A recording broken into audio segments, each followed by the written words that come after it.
Saudações, meus amigos. Eu sou o Cristiano e esse é o nosso canal Em Nome da Rosa. Pessoal, no vídeo de hoje eu quero dar uma engajada aqui com vocês e quero passar uma mensagem importante, tá? Esse vídeo é uma sugestão da minha namorada, Anônima Patriota. Aliás, um beijo para ela. E nós vamos falar aqui das eleições dos conselhos tutelares que vão acontecer amanhã, no horário das 8 horas até as 17 horas em todo o território nacional. Perfeito? Bom, então vamos lá. Por que essas eleições elas ganharam uma projeção tão grande? Segundo a imprensa tradicional, há uma disputa nesses cargos entre os católicos e os evangélicos, né? Isso porque os evangélicos eles tiveram um crescimento muito forte, né? Nos últimos anos nós temos visto que desde 2010 até 2019 os evangélicos tiveram uma subida muito interessante. Hoje, por exemplo, os evangélicos eles representam 30% dos brasileiros, né? Então a capacidade de influência deles é muito grande atualmente. E há estudos, né, que apontam que até 2032 pode ser que eles venham a superar o número de católicos. Mas também existem outros estudos que apontam que essa superação do número de católicos ela pode se dar de uma forma um pouco mais tardia, ela pode acontecer lá em 2040. Então a gente vê que há algumas divergências, mas o fato é que cada vez mais o número de evangélicos ele deve crescer. Isso porque existe uma grande pluralidade entre os evangélicos, as denominações evangélicas, e então isso tende a fazer com que eles aumentem cada vez mais os seus números e a capacidade que eles possam influenciar nas decisões dos brasileiros, inclusive aqui na política, que é uma das missões deles, não nos enganemos. Isso inclusive é falado pelos grandes porta-vozes dessas congregações ou denominações religiosas. Eu posso citar aqui, por exemplo, a própria Igreja Universal, que do bispo Edir Macedo, que inclusive eles comentaram que é muito importante que os candidatos evangélicos participem para que eles possam cumprir os deveres de acordo com as palavras de Deus. Então é bom a gente ter em conta o que cada um deles estão dizendo. E por parte dos católicos, como você já deve imaginar, né, eles estão cada vez mais perdendo essa capacidade de influenciar, né? A Igreja Católica está perdendo seus adeptos, muitos dos seus adeptos estão indo para outras denominações religiosas, então eles resolveram disputar esse poder. E de que forma eles resolveram disputar? Eles resolveram, né, para se igualar, ou melhor dizendo, até se contrapor e colocar candidaturas competitivas, eles decidiram pegar um pouco da pauta moralista, né? Os católicos e os evangélicos eles convergem um pouco nessas pautas de costumes para tentar mostrar que eles não são tão diferentes e que os outros candidatos, independente das suas religiões, quer dizer, perdão, o eleitor, independente da sua religião, pode votar ou no candidato evangélico ou no candidato católico, né? É meio complicado a gente pensar esse raciocínio, mas, né, sabe como é política, né? Às vezes as estratégias elas não são as mais corretas. Se me permitem mais algumas observações com relação a esses grupos em disputa, eu posso dizer que, embora eles tentem se colocar como antagônicos, na verdade eles têm algumas pautas que acabam havendo alguma confluência, como por exemplo a luta pela escola sem partido, e eles também se colocam contrários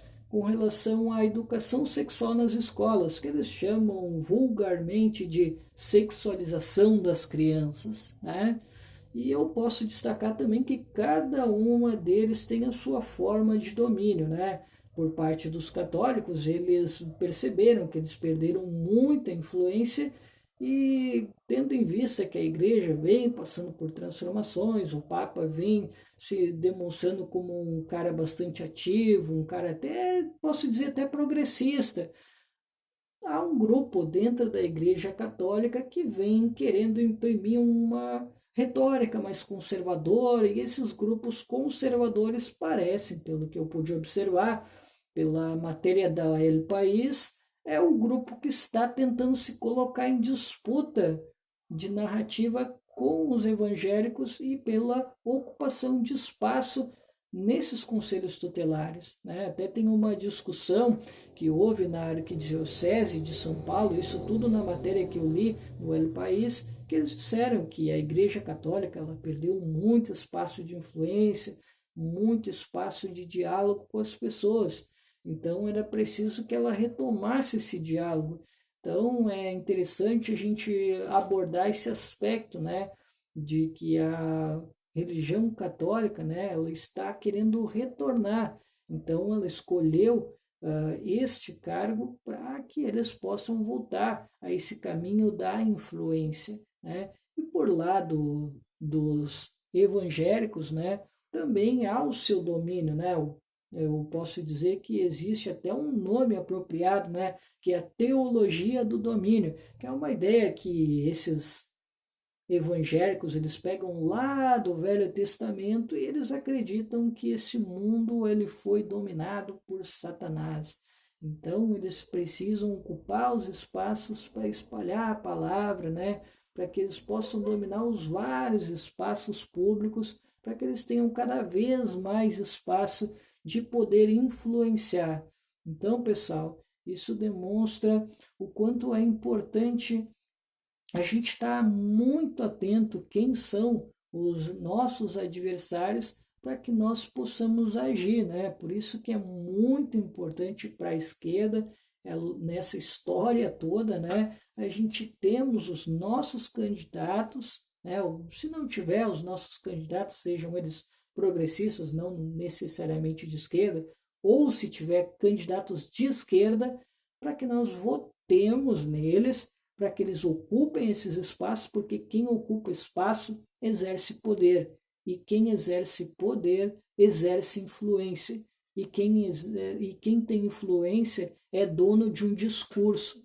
E por isso, pessoal, é muito importante para a esquerda que ela tenha candidato sim e que ela vote nesses candidatos para que nós possamos, de alguma forma, parar esse trabalho de base que essas denominações religiosas vêm fazendo. Senão, amigos, a gente não sabe o porquê que lá em 2022 eles podem eleger um outro candidato deles. Então a gente precisa ter em mente isso e esses cuidados para nós não repetirmos os erros que nós cometemos em 2018.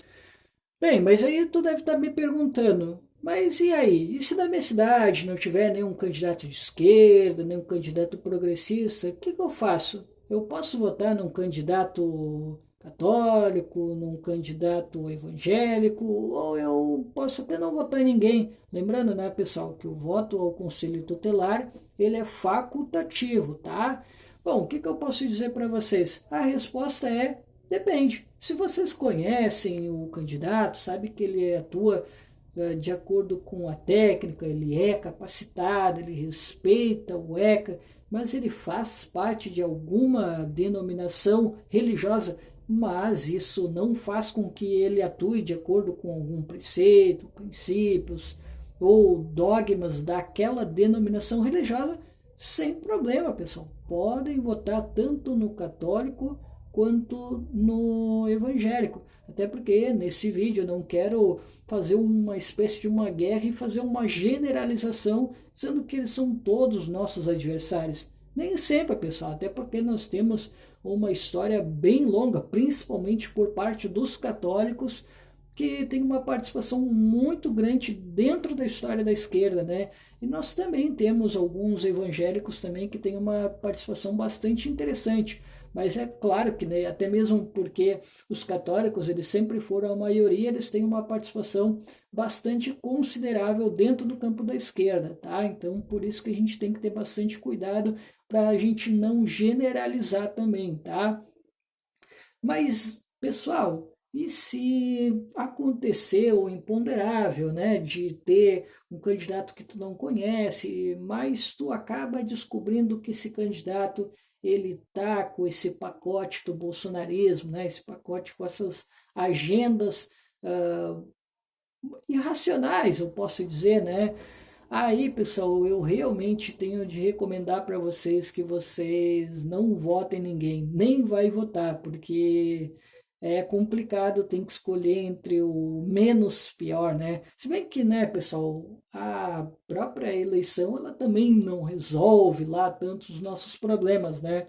Mas disputar o poder é importante, né? Até para a gente não deixar com que esses grupos acabem ganhando influência, né? Por isso que eu acho importante a disputa de poder numa eleição como essa, né? Para que a gente não deixe que esse discurso acabe ganhando cada vez mais corpo e eles elejam mais um candidato que possa ser um grande retrocesso para o Brasil, que é tudo que nós aqui da esquerda não queremos.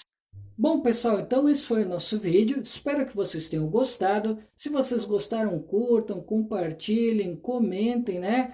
E eu espero vocês aqui acompanhando o nosso trabalho. Já somos quase 900 inscritos e eu espero aqui o engajamento de vocês para vocês espalharem esse vídeo para nós crescermos ainda mais nessa plataforma, tá certo? Conto com vocês. Até mais.